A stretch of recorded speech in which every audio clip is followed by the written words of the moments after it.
Happy New Year! And that's enough of that. All right, put the slug down. Ow! Ooh, ow! Oh, sorry. Caught me on a paper cut. Oh no! I'm so sorry. It's alright, the slug could lick it with its healing moistures. Slug powers. Yeah, I hope they can see these. Hi! Woo. Welcome to Doctor Who Review. Your husband and lady husband watch Doctor Who, innit? I'm Chris. I am not Chris. And last time we rounded off the 11th season of the modern run of the show with we made essentially... that video ages ago, didn't we? It was last night. Which was essentially like a couple of really solid stories in that batch, especially Demons of the Punjab. Yeah. But it was just kind of like, as far as finales go, the Battle of Ranskorav Kolos is a nothing burger. It makes me think Crab Kalash from The Simpsons. The Battle of Ranskorav Grabgalash. That's what it makes me think of. Which is in which episode? Yeah. So,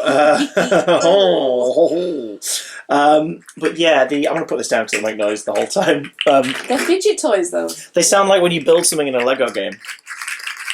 I love it. I love that sound so much. So, I'm eating again. We talked about the fact that as a finale, the Battle of Ranskorav Kolos doesn't really feel like a finale, and the only kind of payoff it feels it's giving you is Tim Shaw is back, everyone. Woo! And Graham might do a bad thing as in revenge. Maybe, probably not. But oh no, they've introduced the idea that like this planet, if you spend too much time on it without these like sort of emotional inhibitors, you'll go crazy and violent and lose sort of control of your emotions. So maybe Graham will actually do something. No. Which again, good. Well done, Graham. But like, there was no kind of higher stakes finale thing. Like, oh, the Earth's now in danger from this thing that Sim Shaw's doing to people, but we never see it. We're just told it's happening. Swim shark. There's just the swim shark, surf shark, VPN.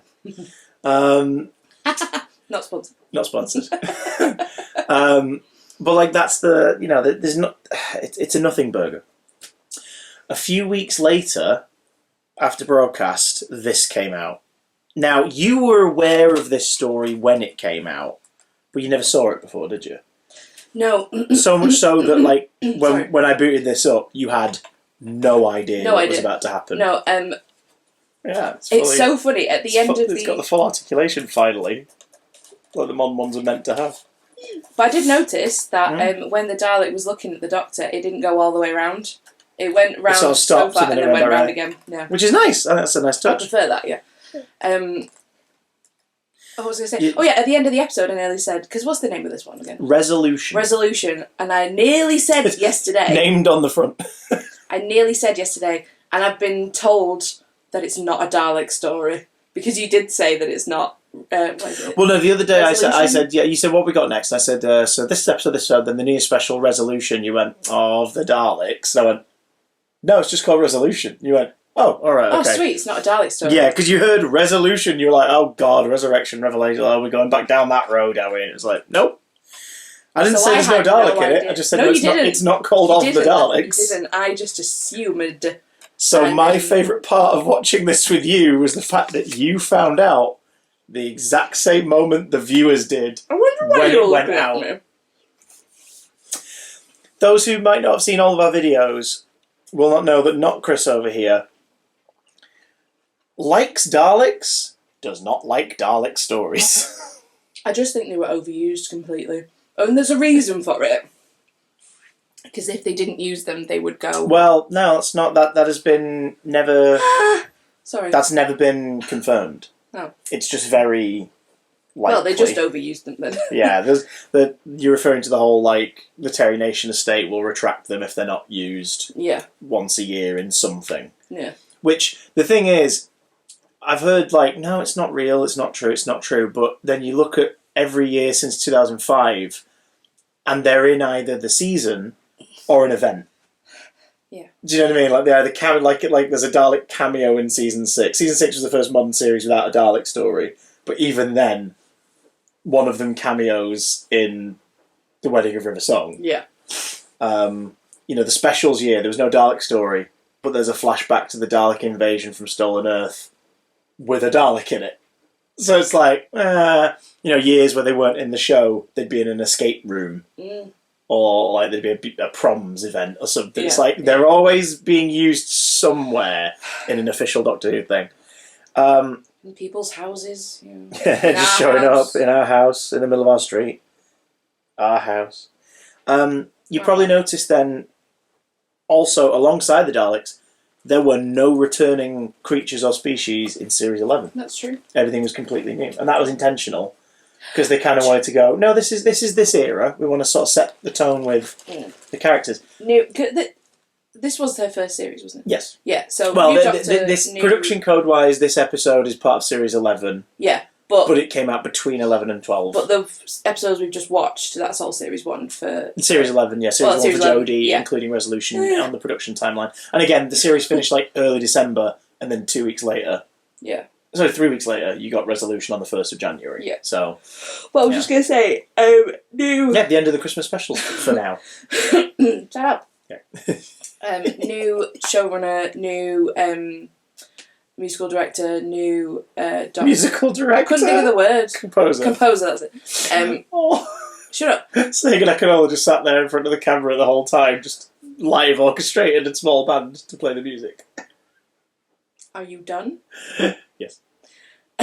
New everything, so I think the fact that they didn't bring back an old...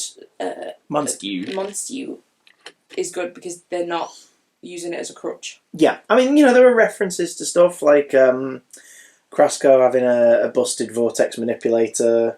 Like, so there's definitely reference. Like, that's a reference to, like the Time Agency and things like that. Yeah, wasn't he in the same prison that River was in? Yeah, he was in Stormcage. So big prison. Like, continuity is there, but it was never a focus of any story at all. There was no returning baddies or whatever. Yeah.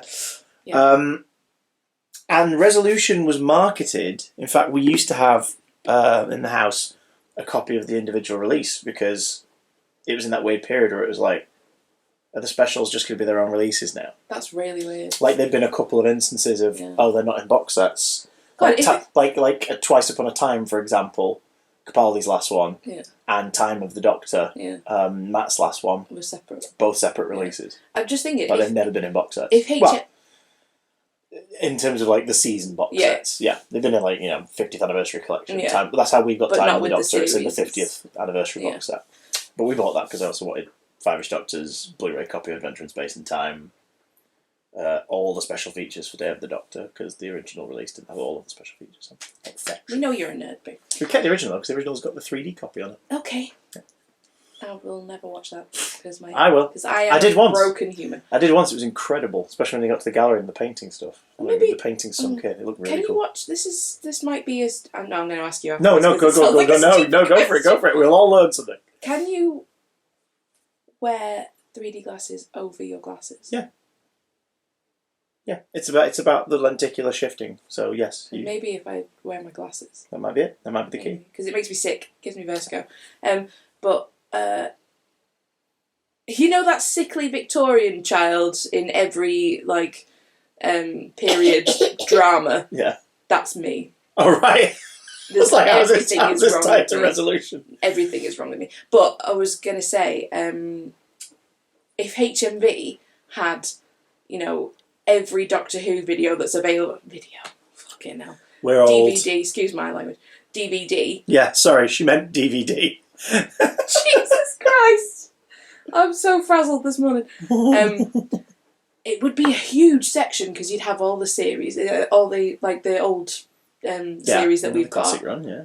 And then you've got the box sets of those. And then you've got the newer ones they brought out. Mm-hmm. And then you'd have all the individual... And for the first 5 seasons of that, there were what are known as the vanilla releases, which are the ones where they came out shortly after broadcast, with the last 3 weeks worth of stories on it. So they did do that. I think Matt Smith's first series was the last series they did that for.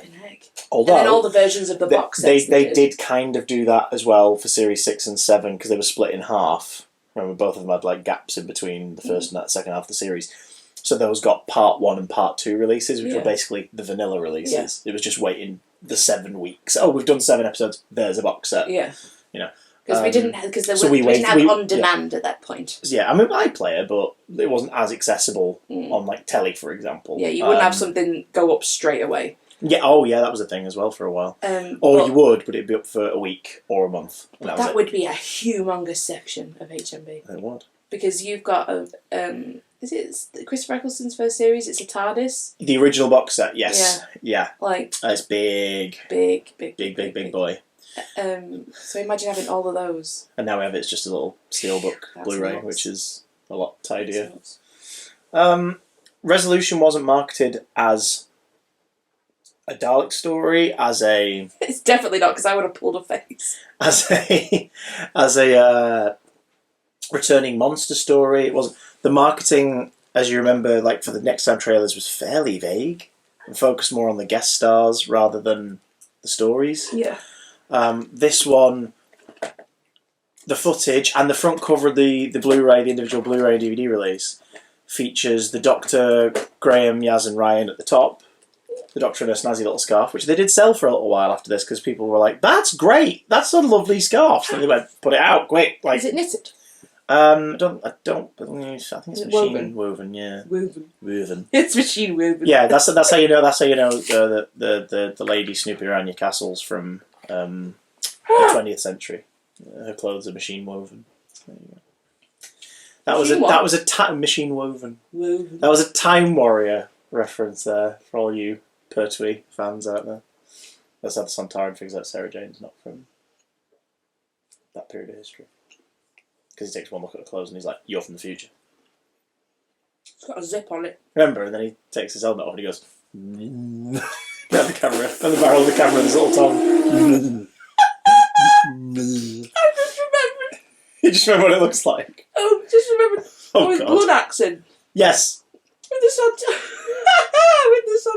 Is that the one? Yeah, with Lynx, the OG Sontaran, yeah. Is that what you're talking about? Blood Axe and Iron Gron, yeah. Oh my yes. God. That's iconic. It's a great story. I thought that was Peter Davison. No, that's John's first story. Peter never met the Sontarans. It's John's first story because the Sontaran ship lands outside the grounds of the castle. He steps out and he plants a flag. Remember? I love the tower. It's so good. The tower is so good. It is really good. It's so good. But anyway. It's so random. Like Liz Sladen comes in and you're like, "Oh God, I'm missing Joe." And then by the end of the story, you're like, "I'm excited for Sarah Jane. This character is amazing. Let's keep going." Anyway, the marketing for this focused primarily on the 4 leads and the 3 warrior figureheads of their tribes.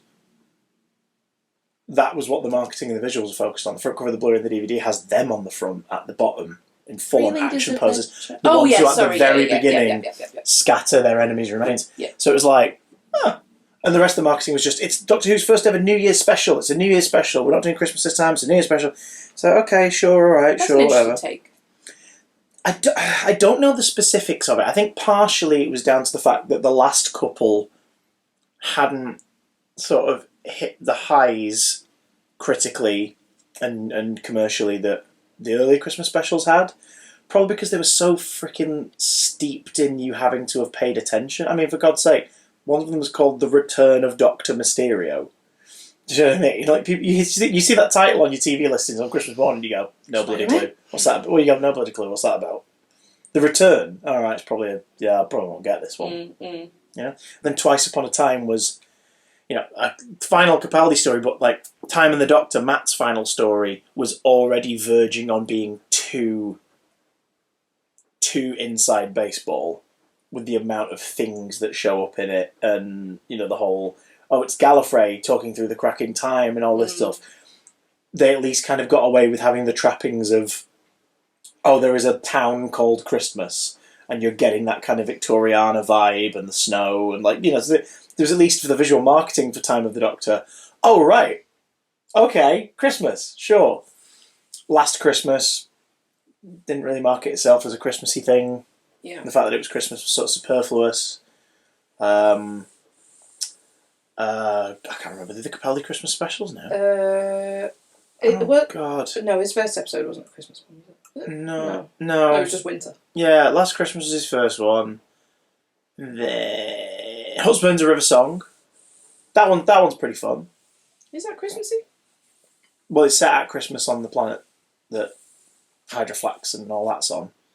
Because remember the Doctor's wearing reindeer ears, and then he changes his mind. He exits the TARDIS with reindeer ears on. There's like, no. And then he takes them off.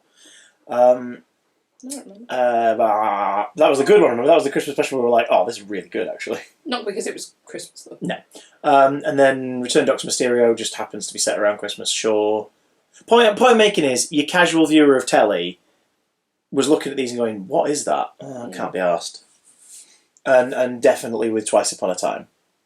It's like, wait, so Filch is in this, and what? And he's also a doctor. And then the only kind of giveaway of Christmas really is the twist at the end that, oh wait, it's the day that both sides of the war stopped fighting. The Christmas they stopped fighting and like sang carols and played football together, and so it's like, okay, but that's a twist. They weren't marketing it off of that. Yeah. So what a twist! What a twist!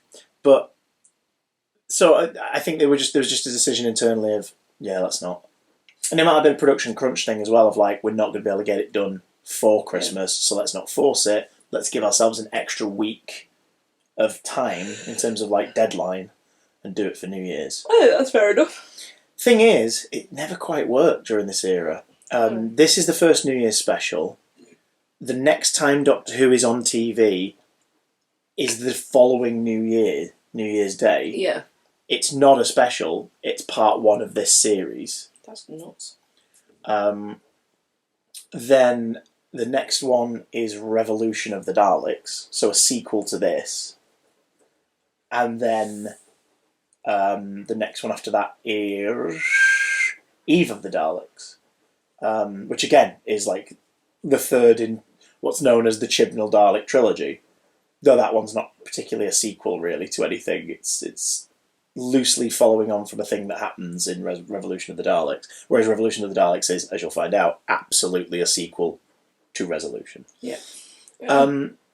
Revelation, Resolution, revamp, redressed, what more? Reverb, audio treatment of the Daleks. Reverse Daleks. Reverse the polarity of the neutron of the Daleks. Flow. Of the Daleks flow. Flow. Come along, Flo. What did you think? I thought it was really good. Right? I know. Right? I know. Not Chris. He finally bloody did it! Not Chris. He cracked the code! Dalek story. He cracked the code! Chibnall did it! He bloody well did it! Well, I think all of the elements of the episode worked really well. Like the... Well, you were in from the moment you said, what's it about? And I went, oh, you'll find out, but it's about like some warriors and an ancient enemy, I think was the most I ever gave you. Like, there's an ancient enemy. And you said on Earth. that the recurring... Oh, and I said there was actually a plot line that is seeded throughout Series 11. Yeah. Finally comes to a head. I also sold you on it because I told you that Charlotte Ritchie was in it. Yay. Because not Chris, I mean me as well, but not Chris is a huge fan of the sitcom Ghosts, which Charlotte Ritchie is the lead in. And if you've never watched it, come on. You've got, how many series is it? 5? 4? 5 seasons and a bunch of Christmas specials. You've got to watch it. I want to watch it from the beginning because it's so wholesome. And if you loved Horrible Histories back in the day, you gotta watch it. Also, Simon Farnaby has forever changed how we say the words the women poo. That's women poo. Was there no, before the Doctor drops, the deadliest creature is one of the deadliest creatures in the universe? Was it that sentence, or was it when she said a Dalek? A Dalek. That was when it hit for you. Yeah. So there was nothing prior to that made you go Dalek. No.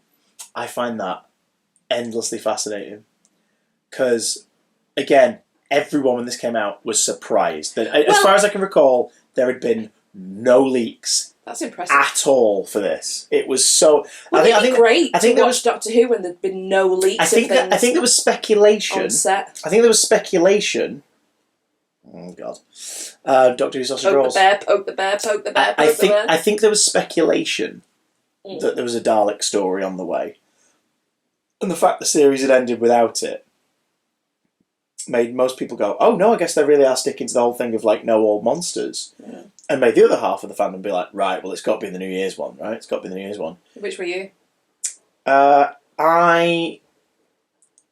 do you know what? I've just had a memory unlocked. I'm pretty sure there was a trailer at the very last minute where you heard like a like the gun blast or something like that. So people going, wait, because they don't tend to reuse distinct sound effects. Like they'll stick to them as much as they can. Like the Autom's guns in the modern series, for example, are the exact same like sound effect from Spearhead from Space. So like they try and stick to them as best they can. You know, Star Wars logic and that. Oh. What a good sound effect. There you go. There's a good one. I do like it when you do that. Just from the mouth, not from the No. down mouth. So. Well, I was just going to say... Like, for me, the penny dropped as in, like, oh no, this is absolutely a Dalek story. The moment we saw the squid on the wall. Because it doesn't look like a normal squid on the wall. Is that what you're thinking? Yeah. It doesn't look Dalek on the wall. It doesn't look like a Dalek that we've seen over the last, like, you know, however many years of the show at this point, like 13 years of the show. But all the features are there. There's like the sack where the brain is. There's no eye, but like there's a place where like the little eye would be. It's got these sprawling tendrils. We should probably bring him out. He's. This makes me want to gag. As well as robots, which we discussed in the last episode. Come on, mate! I don't want to rip you. I have a weird thing about squids. The fact that they can make themselves so small to get through the tiniest to of fit holes. into this flipping They toy. go like completely white because they send all of their blood to. I remember why I kept what's it out of already the through toy them. now. This makes me want to really makes me want to gag. Oh, I don't want to rip your legs off, mate. Come on. I love every creature, but Why don't you tell us about the Dalek in this story? What was it that did it for you in terms is it of jelly? Yeah, it's a soft Sorry. rubber. I'm not putting that back in there. I regret What is it about the Dalek in this story that won you over? The fact that it was on its own, because it was a reconnaissance Dalek. Yeah, well, flipping remembered. She's bad with names, but she remembered this. Bleh. I think I did when they said it was an like a like the that's keep going. That's the most disgusting thing I've ever seen in my life. Keep going. I can see it on the camera. Keep going. I can't. When they look at me then. When they said what? Please carry on. like Earth's greatest I can't. Was it the universe's greatest? Is the deadest thing in the universe? Yeah. I was like, oh, a Dalek. And then she went, what's it called? And then she Dalek. it stopped moving. Has it stopped moving? Yes. So gross. For its sins. Perfectly not intercutting the image of the Doctor either on the box art. So well done. It's press trained. It's media trained. Sorry, go on. That was like a politician. Math swimming pool. That's swimming pool. Yeah, but then she hacked it at the beginning, and I was like, oh well, you'd have to have a parcel bit bigger than that for a Dalek, because I assumed the armour and everything. When they cut it up at the beginning of the centuries, yeah. A question though. Mm-hmm.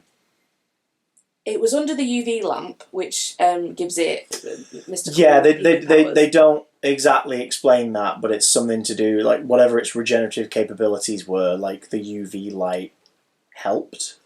So that kind of implies that had the body been left out in the sun, maybe it would have also began to heal. Because the Doctor does. They do set. Yeah, no, I'm going to have to move that. It keeps slipping. They do set up the idea that these ones are. They're genetically engineered a specific way to survive. Because it's more powerful, isn't it? Well, they're the scouts. Yeah. They're the ones more resilient.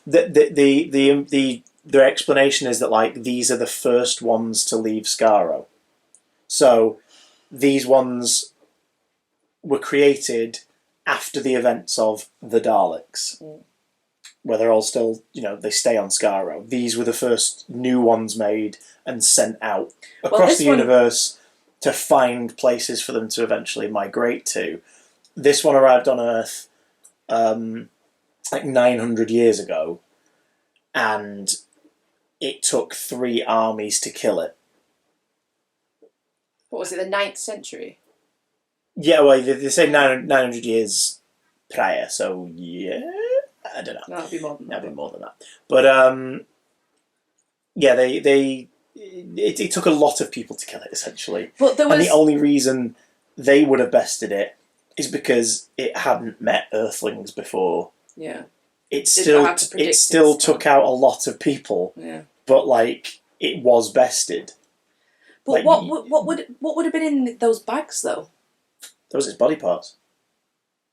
So what I'm confused about is when the UV light hit the one react? in Yorkshire, the contents of the other bags vanished. Oh. Because it reawoke the flesh, and then it was like, healing, and it pulled itself back together. And there was no reference to what happened. Because that's what drew the Doctor to the play. There was this energy of a transmat thing had happened, things had teleported, an alien signature. They were looking at Sheffield. New Year's Eves, weren't they? Yeah, which is it's a cute premise because it's the first New Year's special, but it's unlike Christmas, you don't really have to crowbar New Year's Day into a New Year's Day special. Just do a blockbuster one-off special. I find New Year's Day quite depressing. Well, they enjoyed it. They had fun. I don't like change. But what? Yeah, so I was confused about that. We didn't give change. But then they're never referenced again. So those people who are protecting the idea that that's carried on for 900 years. Are they going to sit there and still protect it, even though it's not there anymore? Well, no, because they dug up and found that the things had gone. Would they not be interested as to know why? Yeah, but how are they going to find out? They'll never know. There'll probably be there's probably a big finished box set already being planned about the future generations of the centuries. The Doctor should have. Well, she doesn't know. Well, she should. She doesn't know the parts are still being guarded. This one wasn't. No, because that's never he got killed. Yeah. That shot, can we just? Yeah. That shot. It doesn't make any sense, but yes. Of his corpse fading to the present moment. But the fact that his corpse would have stayed there, that's very unlikely. Well, it depends on how things would have shifted, in the animals would have eaten him. He would have definitely. It was just his bones. Yeah, I know it was. It wasn't like he was preserved. No, I know. But he was in the exact same position as when he fell, and it's I know that it's for that shot, and it's very, very impressive. Depends on which animals ate him. Doesn't make sense. Depends on which animals ate him. They would have definitely moved. Badger might have nibbled his toes off. It would have moved his body. A badger? Yeah. Badger's a friggin' strong man. So that's our thoughts on resolution. Badger's a friggin' strong man. And squids, right. Have you moved again? Yeah, you've moved again. Jesus. Is it like that kind of material that you throw it on the wall and it's slowly thinking? Is it one of them? No, but it kind of is. Anyway, can we stop getting distracted by the toy? I'm sorry, the squid. I'm sorry, you should have brought it. What is the best thing about this story? Because I think it's a toss-up between 2 things. Yeah. One, the complete overhaul of the Daleks, in terms of Chris Chibnall has clearly gone, I've got an idea. You'll have to wait. You're going to have a whole series. I've got one hell of an idea. And that idea is, what if it's not got the tank? What does it do then? It turns something into a vehicle. Yeah, that's very gross. In this case, Lynn. Which is played brilliantly by Charlotte Ritchie. Yay! Who you can see is really, fighting to try and think and act independently through this thing, essentially pulling the strings. Well, I thought it was going to be inside of her because she looked like she was going to be sick. Well, you saw her touch the squid on the wall, and then she came back and you went, she's possessed. She's been possessed. And then they went back and there's nothing on the wall. You're like, oh my god, it's possessed her. I'm that annoying person that if I'm with somebody that's seen it, I'm like, do they die? They die, don't they? They definitely die. Instead, I was there going, she's completely zipped her coat up. But the thing is, she doesn't realise either really at that point. But that's probably because she's already being puppeteered a little bit. Ew. Then she gets home and takes... That when she takes her jacket off at home and you just see it just clung to her. And there's brief fleeting shots of the bits where it's plugged into her neck and her back.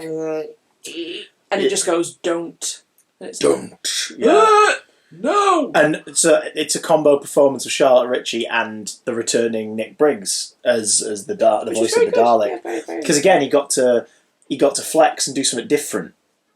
Because it's only really when it starts getting enraged when she's fighting back, and then of course once it's in a casing, that's when we get your typical Dalek. Mm. But prior to that moment, it's not in a machine. So it's not. It's in her head. Yeah. It's malicious. What makes this one a little different is it seems like it's enjoying what it's doing. Mm. Yeah, definitely. Like it's taking pleasure in tormenting her. Well, it's been asleep for a long using time. her to kill people.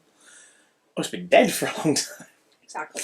But and the bit where it's making that horrid noise, and they're like, "What's it doing?" The doctor goes, "I think it's laughing." It's that's gross. Oh, that's the point. That was a good spooky laugh. That's not a thing that they do, because it doesn't sound like a laugh. It sounds like it's sort of choking on something. Yeah. Well, the only time I've ever heard a Dalek laugh really is, well, I don't know, the giggly ones in Evil of the Daleks, I suppose. But that one had gone mad. But no, that's Dalek Khan. That's the one. Is that not the one you're talking about? No, I was talking about Evil of the Daleks. Trouton riding around like they're a train. Oh. Yeah. Alpha, Beta, and Omega. But no, Dalek Khan in Stolen Earth Journey's End is the last time we've heard one kind of like giggling, and that one's obviously being played as like creepy old lady who lives in the weird house at the end of the street, like eating pigeons. Levels of crazy. Whereas this is, oh no, this is having fun. I was going to say that's what I aspire to be when I'm old. Until the eating pigeons. No, I don't quite eating squids. The calamari is delicious. The other incredible thing about this, as far as I'm concerned, is my favourite thing about it, is I want to make sure I pronounce his name correctly, and I'm totally going to screw this up, I apologise. Daniel Adegboyega as Aaron Sinclair. This is the episode that finally unlocks Tosin Cole. Yeah, and I agree. The Ryan and Aaron stuff in this is excellent. Really good. This is the episode where it's like, only one of the companions is kind of third wheeling here, and that's Yaz. But Yaz is functional within the story, and absolutely has those moments where she applies like her expertise, her career as a police officer and stuff into the situations. Yep. So that's not Mandip Gill being. It's just the character's the only one who's kind of a little superfluous in this one, but she's still utilised in ways that make sense to who she is. Yeah. Graham, Ryan, and Aaron, excellent. Oh my god, so good. Like, so good. And it's the fact that the story, on at least 2 occasions, completely parks to just delve into the domestic storyline. And they do that really well. In a way that I think really respects the audience, because again, kids show. They've been told it's about Vikings. They find out it's also about a Dalek. We've got scary puppets and a possessed woman. But Chibnall absolutely respects it. No, the kids will get this. The kids will understand what Ryan is going through. Yeah, unfortunately, and they will sit and watch some these kids things. will be able to, relate to that. Yeah, and I also like the way that it humanises Aaron by proving that he is a screw up, but he knows he's messed up, and he knows he keeps doing it. Some people are like that. They can't they screw up a lot and they never shake it because they never try to change, or they do but they're scared to. And they just don't know how. Yeah, and there are people who do it and who just don't notice that they're being arseholes, and there are people who do it and are like, oh god, I screwed up. And that's Aaron. Like, we finally get the explanation as to why he didn't show up to his mum's funeral, to Grace's funeral. Because he was worried that if he did, it was real. She was gone. Mm. And as Graham pointed out, you shouldn't have done it for you. You should have done it for him. You should have been there for Ryan. But at least Graham hears him out and he's like, why was it you didn't... forget everyone else. Why didn't you come? Ryan confronting him in the cafe is brilliant. That is a great scene. It's also the Chekhov's microwave oven that plants the seed of, so here's what Aaron's doing now. He was a technician, worked on oil rigs. Engineer. He was an engineer, worked on oil rigs, and is now back home basically flogging electronics for a friend who has a shop and makes some stuff. The microwave gets comedically passed around for a middle chunk of the episode until later on it's like, oh, wait, hang on. Oh no, it's useful. Yeah, we can actually melt, because this Dalek is not made of Dalekanium, we can melt its casing. We can blow it up. Like, let's go. Yeah. Yeah, I think they could have... Those two storylines could have been very isolating. Disparate. Yeah, and very... They don't fit together, but I think they really, really do, and that's a tricky thing to do, that, because they've got nothing to do with each other, that you think... And the desperate Dalek at the end taking Aaron hostage. The way he plays being forcibly taken over is like the Dalek still figuring out the controls. It's really unsettling to watch. I mean, it's been unsettling the whole time where it's been on Lynn. Like, Charlotte Ritchie plays a really upsetting, sympathetic, and terrifying, like...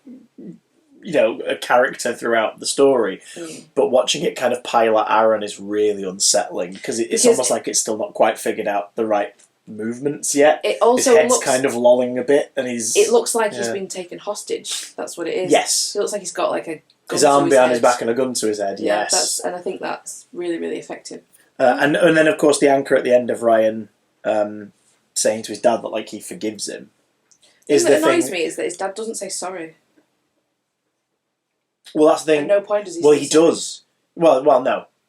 Ryan tells him that's what he needs to say, doesn't he? Says, "I want you to say sorry," and he can't bring himself to do it. And I wish he'd got a sorry out of him.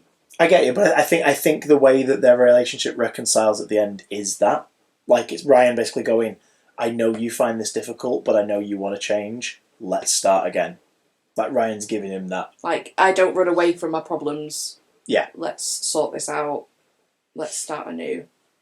Shout out to Nikesh Patel as well as Mitch, who's really fun in this. Really cute, yeah. You were beaming during their little chat about their New Year's Eve snog at the beginning. It was so cute. It's really well performed and it's really sweet. He's great, even if we kept thinking people were calling him bitch. Because it was like really throwaway lines. Yeah. Like, go on, bitch. We get a few more... shame. He was only one day away from retirement characters in this. Oh, yeah, like the security guard outside the weapons archive who's like, makes a joke about having like the securest fingers in the country, and then be like, that's what I tell my boyfriend. I shouldn't be saying things like this, I'm sorry. Anyway, you know what I mean? You're like, oh god, they're going to kill him off, aren't they? They've just introduced that he's sweet, a bit dopey, and he's got a fella back home. Oh, they've killed him. Okay. And he's dead. I've got to say, that is something that bothers me. Well, the fact they keep doing that. Like, he was only one day away from retirement characters.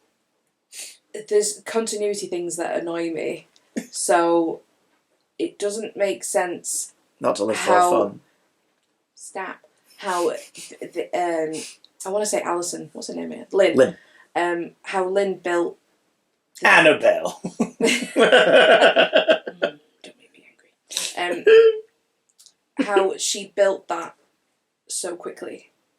I mean, fair enough, but like you're also fine to believe that a squid attached to her back and puppeteered her. Yeah, I know. But you can't believe that she also, puppeteered by that creature, built an armour out of scrap metal. She killed 2 police officers. That sequence is scary. That's grim. That like Men in Black. And then it's when, you know, the shot that really got you... And the baby was a squid. The shot that really got... Yeah, the shot that really got you where you went, oh my god, was when they're driving away and there's just, like, the half-undressed policewoman on the floor. She's got a hand behind her back and it's like, that's such a gross, natural pose. Yeah, because, like, basically it's killed her.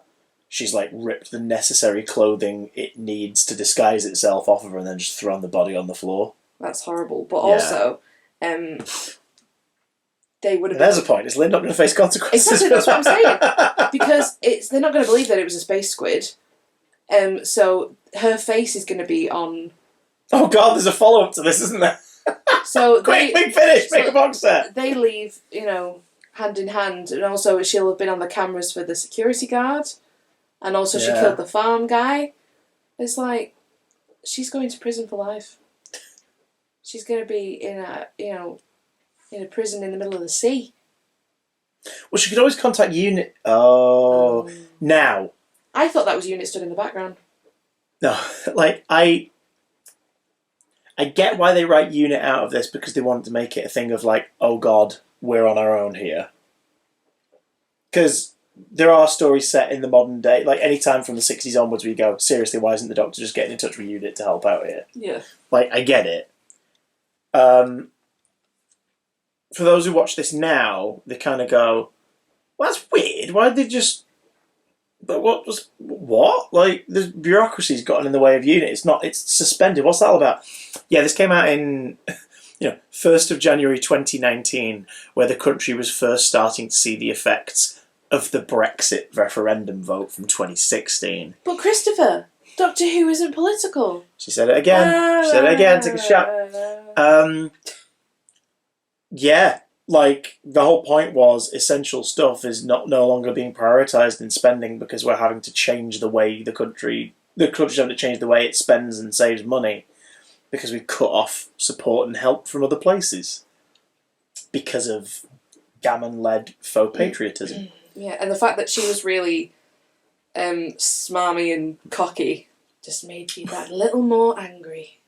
It's a funny little sequence, though. The way it's performed is funny. It is, but I hate them. I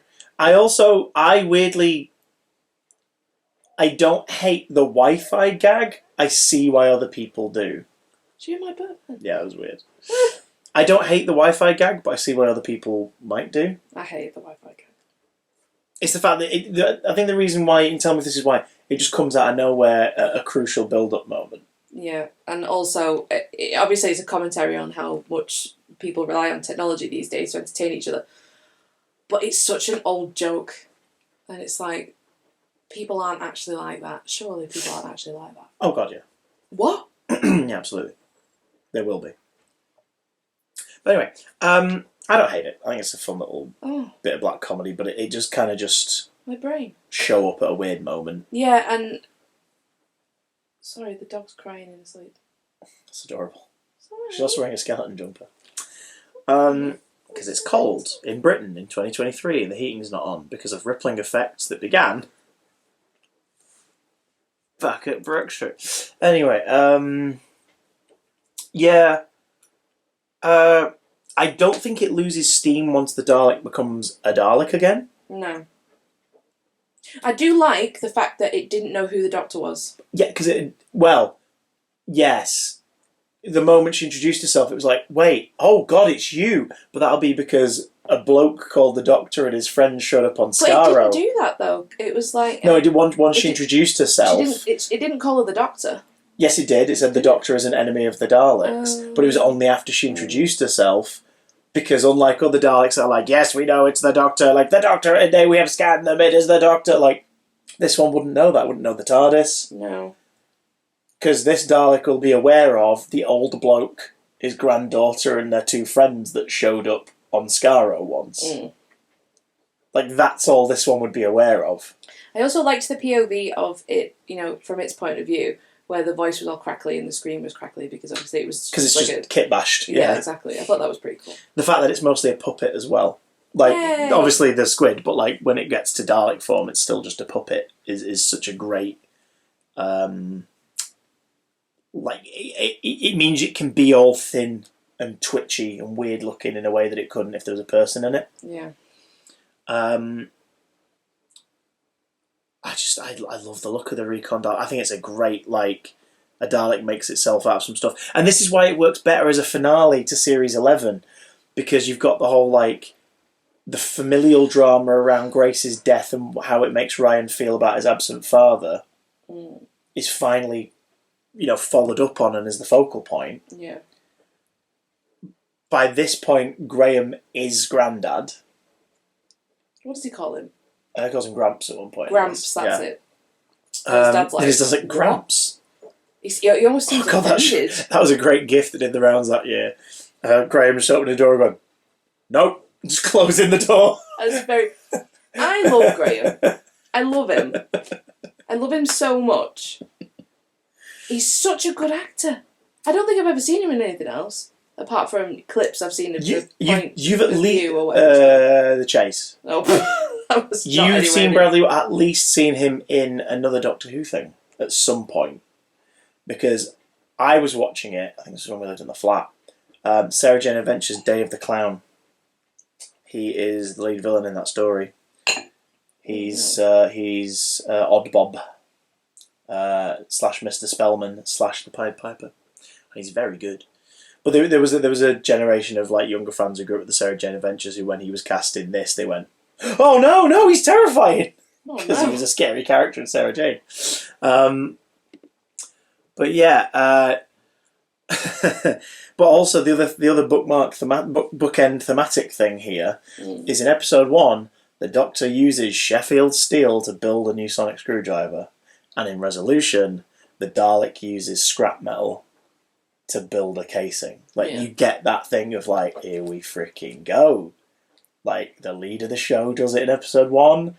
The most recurring enemy does it in the last episode. The sequence where it fights the army at the military base is brilliant. Oh yeah, maybe it goes from horrifying to gloriously over the top, and it's so good. Maybe she won't be. She might be questioned, but Alison won't. Are you still thinking of Alison? Are you still thinking about that? Yeah. Maybe she'll be questioned, but they'll know that it was... But they won't, because Unit's not a thing anymore. Yep. Stop thinking about it. I can't stop thinking about it. Is she okay? Is she alright? Did they get that date? Did they have their date? But like, that sequence is incredible, isn't it? Yeah. It's just like, surrender. You what? Allocated surrender period has come to an end. And the fact that... It's just like it gives them like 3 seconds to go, we surrender. And he's like, right then, guess I'll kill all of you. And again, it's there to demonstrate to new viewers and people who just jumped on, these are the Daleks, and this is what they can do. Yeah, it's a little shit. That it's going to murder everybody. Like it's no big deal. But also, I've completely forgotten the point I was just going to make. Oh yeah, they called it a drone, so that kind of... We're in 2019 at this point, and they're believably like, this is a military drone from somewhere. Yeah, which is such an interesting thing, because it would have been like, lock 5 everything years down. prior, they wouldn't have made that reference. Lock everything down. This is an unidentified object. And it's like, oh no, it's probably a drone. Yeah, that's really interesting. I liked it. I like Resolution a lot. It's one of my favourite Dalek stories. Do you want to know something? Go on. Me too. Yeah. It's really solid, and it's a ton of fun. I mean, it didn't come out of the Thames, but you know. No. But no, it came out of a puddle grave thing under Yorkshire's Sheffield Town Hall. Yeah. So. But I really like this one. It was good. I like that it's not sold on a Dalek. So much so that even on the box art in the box set, where if you bought the box set, you probably know about this one by now. Nothing. Yeah. Nothing. The only giveaway on this entire Blu-ray set that it's got a Dalek in it is if you go to the special features on the disc that the story's on, and one of them is like rebuilding the Dalek is the name of a special feature. And that's it. I love it a lot. I think it's really, really good. It is the start of what is known unofficially as the Chibnall Dalek trilogy. I think it's the best of the 3 easily. I think the second one's got some good stuff in it, but it's kind of okay. And the third one is not really a Dalek story. The Daleks are just the antagonist in the premise. Part of it. Yeah, essentially they're the villain of the piece, but the story's more about the gimmick of the story rather than the Daleks. I haven't a clue, so. Oh yeah, I can't wait for you to get to that one. I think you'll like that one. It's set in Manchester. Sweet. Yeah. And what was I saying? This is also the beginning of series 12. We get returning monsters in this series, returning villains, and this story is an indicator of what Chibnall is really good at during his era, which is, I've had an idea for this thing since I was young. Yeah. Here's my idea. That's really cute. Like, every single one of his every single time he writes a returning villain, all classic and one modern one, in the remainder of his run. Yeah. He's got a great take on him. And you're like, okay, all right, let's see what you get. I've got to be honest. Yeah. Well, if you've been watching this for a while, you'll know that I was kind of dreading getting here. Yeah. Because I was definitely in that mindset of, okay, let's put Doctor Who to rest for a little bit. Because I found the last series very uninteresting and not exciting. And now I've rewatched it. You mean at the time broadcast? Yeah. And I go off of Forbidden Planet that their Doctor Who wall went from quite big to very, very, very, very, very small. To a side column. Yeah. To nothing. Yeah. Yeah. But now that's not an indicator. That's not an and- indicator of how good the show is. That's just an indicator of how much they think they can sell merch-wise as a brand, as Doctor Who as a brand. I saw it as how popular it is now. Yeah. Oh, yeah. Like we remember when Toys R Us first went. Here's the Doctor Who wall. It's the big one you see when you first enter the shop. Yeah. And it's massive, and you're like, what the hell? Like, pop culture phenomenon. Look at this. This is insane. Yeah. So I was a bit trepidatious going into this, but I am You are presently surprised. pleasantly surprised at how much I actually enjoyed it. Did you write any notes for this one? I did. Ooh. Not too many because I was watching it. So Yeah, it was one and of those. Christopher kept telling me off for not watching it, and it's like, I'm writing notes. I'm doing what you told me to. Fuck you! I won't do what you tell me. They can't see this. Don't refer to things off camera. But it's gross. How many videos have we made now? Like 75. There, that's what she's talking about. Gross. Beautiful shot of the battlefield. Yep. At the beginning. The This top end. series, again, I've said it before, but it's beautifully shot. Will you stop, please? I think Wayne Yip does a good job as well as the director on this one.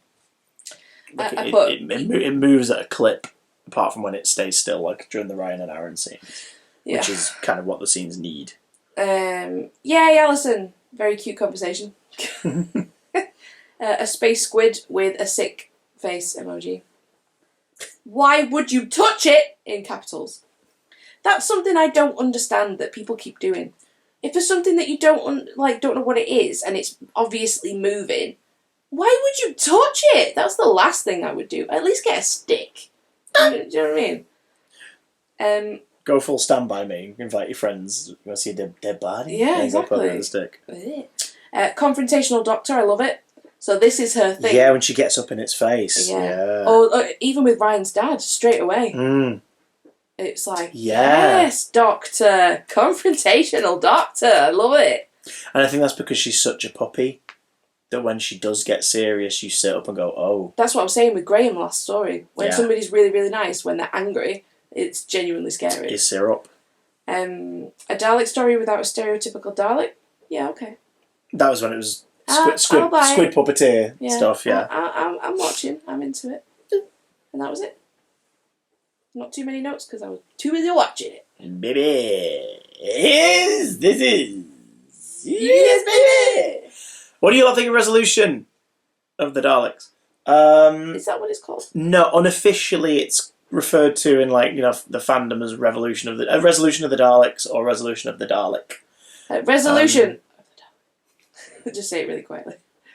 I think Resolution works better because it sort of is alluding more to the idea of Ryan and Aaron having a fresh start. Like, that's what the title's really kind of referring to inside the story. It's a resolution of issues. Yeah, and also would be a great name if it were officially the finale of Series 11. Yeah. Yeah. But yeah, I love this story. Yeah, it's good. It's up there with the better Dalek stories, and it's one of the best of this era for my money.